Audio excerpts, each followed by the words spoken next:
தமிழ் சட்ட நேயர்கள் அனைவருக்கும் வணக்கம். இது வரைக்கும் எங்கள் சேனலில் சப்ஸ்கிரைப் பண்ணலைன்னா மறக்காமல் சப்ஸ்கிரைப் பண்ணிக்கோங்க. அப்போ தான் நாங்கள் தினம் போடுற பதிவு உங்களை வந்து அடையும். இன்றைக்கி வீடியோக்குள்ள போகலாம் வாங்க.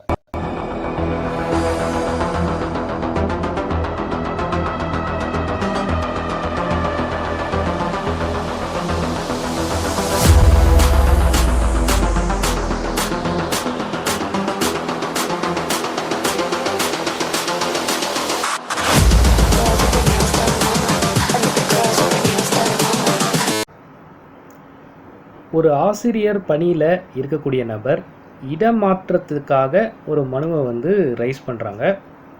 அப்படி ரைஸ் பண்ணுற அந்த மனு வேலிடான ரீசன் இல்லாமல் நிராகரிக்கப்படுது. இந்த மாதிரி விஷயங்களுக்கு என்ன செய்கிறது அப்படின்ற மாதிரி கேட்குறீங்க. ஸோ அதற்காக தான் இந்த வீடியோவில் நம்ம இந்த பர்டிகுலர் கேஸுக்கான டீட்டெயில்ஸை ஷார்ட்டாக பார்க்கலாம். அதே மாதிரி எல்லா வீடியோலையும் நம்ம ஒரு ஜட்ஜ்மெண்ட்டை உதாரணமாக பார்ப்போம். ஸோ அதே மாதிரியே இந்த வழக்குலையும் இந்த மாதிரியான ஒரு கேஸ்லேயும் நம்ம ஒரு உதாரணத்துக்கு ஒரு ஜட்ஜ்மெண்ட்டை ஷார்ட்டாக பார்க்கலாம். அதுக்கப்புறம் இந்த கேஸுக்கு என்ன மாதிரியான நடவடிக்கை எடுத்திருக்காங்க, என்ன மாதிரி அப்ரோச் பண்ணலான்றதை நம்ம ஷார்ட்டாக பார்க்கலாம். ஸோ ஃபஸ்ட்டு வந்து இந்த பர்டிகுலர் இடம் மாறுதல் மனு எப்போ வந்து ரைஸ் பண்ணுவாங்கன்னு பார்த்தீங்கன்னா, ஒரு டீச்சராக இருக்கக்கூடிய நபர் கவர்மெண்ட் ஜாபில் இருக்காங்க. அப்போது அங்கேருந்து வேறு ஒரு ஊருக்கு வந்து இடமாற்றம் கேட்குறீங்க. எக்ஸாம்பிள், சென்னையில் இருக்கீங்க, நீங்கள் மதுரைக்கு வந்து உங்களோட நேட்டிவ் பிளேஸ் வந்து மதுரைக்கு வந்து நீங்கள் ஷிஃப்ட் ஆகணும்னு கேட்குறீங்க. இப்போ வந்து பார்த்தீங்கன்னா ரீசெண்டாக ஆன்லைனில் நம்ம எல்லா வித ஃபார்முமே வந்து இப்போ ஆன்லைனில் வந்து அந்த மனுவை வந்து போடுற மாதிரியான கல்ச்சர் வந்து நிறைய பேர் டெவலப் ஆயாச்சு. ஸோ அதே மாதிரியே இந்த டீச்சர்ஸ்க்கான இந்த மனுவும் வந்து ஆன்லைன்லேயே நீங்கள் வந்து இந்த ட்ரான்ஸ்ஃபர் பிட்டிஷனை வந்து அப்ளை பண்ணலாம். அந்த மாதிரி இருக்கக்கூடிய அந்த அப்ளை பண்ண அந்த பிட்டிஷனை நிராகரிப்பு செய்கிறாங்க. வேலிடான ரீசன் இல்லை. நம்ம பார்க்க போகிற ஜட்ஜ்மெண்ட்டில் பார்த்திங்கன்னா இதே மாதிரி ஒரு கேஸ். அந்த கேஸில் வந்து பார்த்திங்கன்னா ஒரு லேடி அவங்க இருக்கக்கூடிய அந்த பர்டிகுலர் டிஸ்ட்ரிக்ட்லேருந்து வேறு ஒரு டிஸ்ட்ரிக்கு, அவங்களுடைய நேட்டிவ் டிஸ்ட்ரிக்கு வந்து இடமாற்றம் வேணும்னு சொல்லி அப்ளிகேஷன் வந்து போட்டிருக்காங்க. Online application. அதில் வந்து அண்டர் ட்ரான்ஸ்ஃபரில் இந்த பிட்டிஷன் இவங்களோட ஜாபை வந்து மாற்றி தரணும், அதே மாதிரி அங்கே வேக்கன்சி இருக்குது அப்படின்றத இவங்க தெரிஞ்சுக்கிட்டு அந்த இன்ஃபர்மேஷனும் வந்து கேதர் பண்ணி அதற்கான டீட்டெயிலோட அந்த மனுவை வந்து சமர்ப்பிக்கிறாங்க.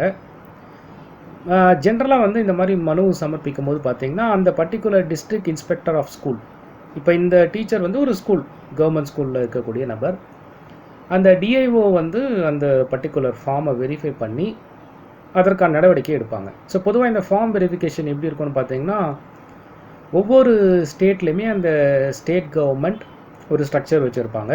ஒரு நபர் வந்து ட்ரான்ஸ்ஃபர் கேட்குறாங்கன்னா அவங்களோட எலிஜிபிலிட்டி க்ரைட்டீரியான்னு இருக்குது. எக்ஸாம்பிள் வந்து அவங்க எவ்வளோ நாள் அந்த பர்டிகுலர் லொக்கேஷனில் வந்து சர்வீஸ் பண்ணியிருக்காங்க, எவ்வளோ நாளைக்கு அப்புறம் அவங்க வந்து அந்த இடமாற்றம் வந்து கேட்கலாம். அந்த இடமாற்றம் கேட்கும்போது அவங்க என்ன ரேங்க்கில் இருக்காங்க, இவங்க வந்து வேறு ரேங்க் ப்ரமோஷன் கிரேடு வாங்கி போகிறாங்களா இல்லையா, அண்ட் தென் வந்து அவைலபிலிட்டி அந்த டிஸ்ட்ரிக்டில், இந்த மாதிரி நிறைய விஷயங்கள் வந்து பேசிக்காக அந்த டிஏஓ வந்து பார்ப்பார்.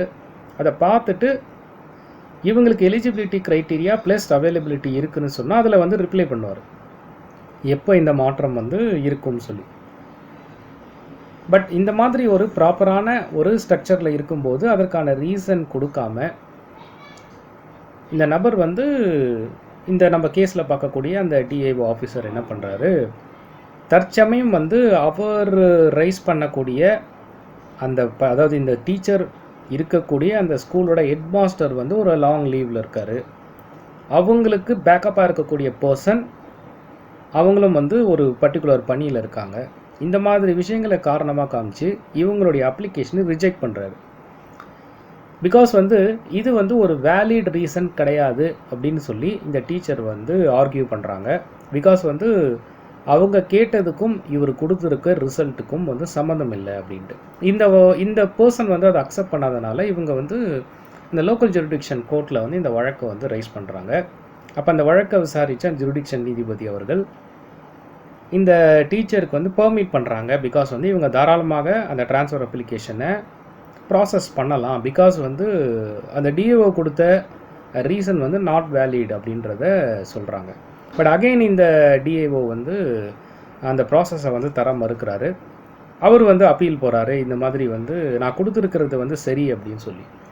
பட் இந்த அப்பீலில் அகெயின் ஹைகோர்ட்டுக்கு இந்த வழக்கு வரும்போது அந்த ஹைகோர்ட்டில் திரும்பவும் இந்த டீச்சர் வந்து அவங்களுடைய டிஸ்ட்ரிக்ட் வந்து நான் அப்ளை பண்ண அந்த மனு அண்ட் தென் அதற்கான சமர்ப்பித்த எவிடன்ஸ் எல்லாமே உண்மையானது, அவங்களுக்கு எலிஜிபிலிட்டி இருக்குது, தாராளமாக அதை தரலாம்னு சொல்லி ரைஸ் பண்ணுறாங்க. இப்போ அகெயின் வந்து நீதிமன்றத்தில் ஹைகோர்ட்டில் விசாரிக்கிறாங்க. விசாரிக்கும் போது 2 தரப்புகள் வாதங்களையும் கேட்கும்போது இந்த பர்சன் குறிப்பிட்டிருக்க, அதாவது இந்த டிஐஓ குறிப்பிட்டிருக்க அந்த பர்டிகுலர் ஜஸ்டிஃபிகேஷன் கோர்ட்டால் ஏற்றுக்கொள்ளபடி இல்லை. ஏன்னா ஒரு நபர் வந்து இல்லைன்றதுக்காக அந்த டிரான்ஸ்ஃபரை வந்து தள்ளி போடலாம், பட் ரிஜெக்ட் பண்ண முடியாது. இந்த பர்சன் வந்து ரிஜெக்ட் பண்ணியிருக்காரு. பட் அதனால் ஹைகோர்ட் என்ன தீர்ப்பு தராங்கன்னா, ரிஜெக்ஷன் வந்து நாட் வேலிட், அவங்க கொடுத்துருக்க கிரவுண்ட்ஸ் வந்து தவறானது, தாராளமாக இந்த ட்ரான்ஸ்ஃபர் பெட்டிஷனை அவங்க அக்செப்ட் பண்ணணும். அதே சமயத்தில் அதற்கான வேலிட் ரீசன் ஒருவேளை ரிஜெக்ட் பண்ணுறாங்கன்னா அதை வந்து ப்ராப்பரான ரீசனை வந்து குறிப்பிடும். மேலும் வந்து அடுத்த 15 டேஸ்க்குள்ளே இந்த பெட்டிஷனுக்கான நடவடிக்கை வந்து எடுக்கணும்னு சொல்லி கொடுக்குறாங்க. ஸோ லேட்டராக அது நடவடிக்கை எடுத்து இவங்களுக்கு ட்ரான்ஸ்ஃபர் கிடைக்குது.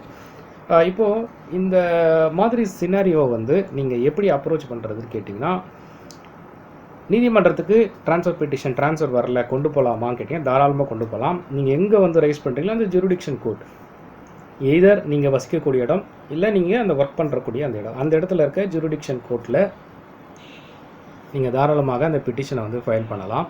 பட் நீங்கள் பண்ணுறதுக்கு முன்னாடி செய்ய வேண்டிய செக் என்னன்னு பார்த்தீங்கன்னா, உங்களுடைய அந்த பர்டிகுலர் ஸ்டேட் கவர்மெண்ட் என்ன rules and regulation for the ட்ரான்ஸ்ஃபருக்கு போட்டிருக்காங்களோ அந்த பர்டிகுலர் செக்ஷனில் இருக்க எசென்ஷியல் கண்டிஷன் வந்து மேட் அவுட் ஆகணும். எக்ஸாம்பிள், நீங்கள் வந்து 2 இயர்ஸ் அந்த பர்டிகுலர் டிஸ்ட்ரிக்டில் உங்களுக்கு கொடுக்கப்பட்ட அந்த ஜாபோட டைமிங் வந்து நீங்கள் கம்ப்ளீட் பண்ணியிருக்கணும்.